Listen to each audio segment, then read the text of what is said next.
আজকের এই মিডিয়া ব্রিফিংয়ে উপস্থিত থাকার জন্য বর্ডার গার্ড বাংলাদেশ চট্টগ্রাম রিজনের আওতাধীন খাগড়াছড়ি সেক্টর অধীনস্থ পানছড়ি ব্যাটালিয়নের পক্ষ থেকে আপনাদের সবাইকে জানাই আন্তরিক শুভেচ্ছা, কৃতজ্ঞতা ও ধন্যবাদ।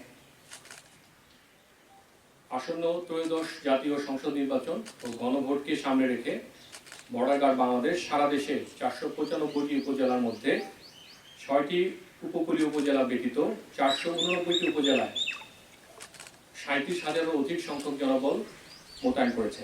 পাশাপাশি সীমান্তবর্তী 61টি উপজেলায় বিজিবি এককভাবে নির্বাচনী দায়িত্ব পালন করবে।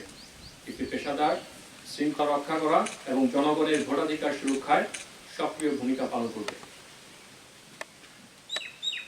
পানছড়ি ব্যাটালিয়নের দায়িত্বপূর্ণ 21.8 কিলোমিটার সীমান্তের সুরক্ষা, 2টি চেকপোস্ট স্থাপন করা হয়েছে বিশেষ নজরদারি ও তল্লাশি কার্যক্রম পরিচালনার জন্য।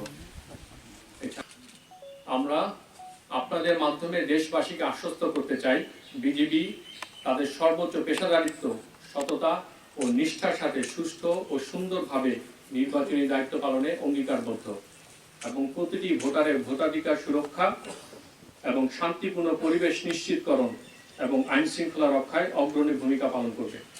আমি আবারও আপনাদেরকে আজকের এই মিডিয়া ব্রিফিং আসার জন্য ধন্যবাদ জানাচ্ছি।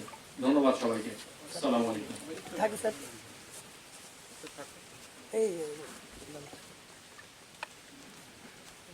আমার একটা প্রশ্ন আছে, সেটা হলো আমি নিউজ 24-এ কাজ করি, আমার নাম মোহাম্মদ জহুরুল আলম। জি, আপনারা এই 25টি ভোট কেন্দ্র হলো পানছড়িতে আর একটা হলো বাবুচড়াতে, মোট 26টা কেন্দ্রে আপনাদের বিজিবি মোতায়েন থাকবে। কত প্লাটুন বিজিবি মোতায়েন থাকবে এটার একটা তথ্য।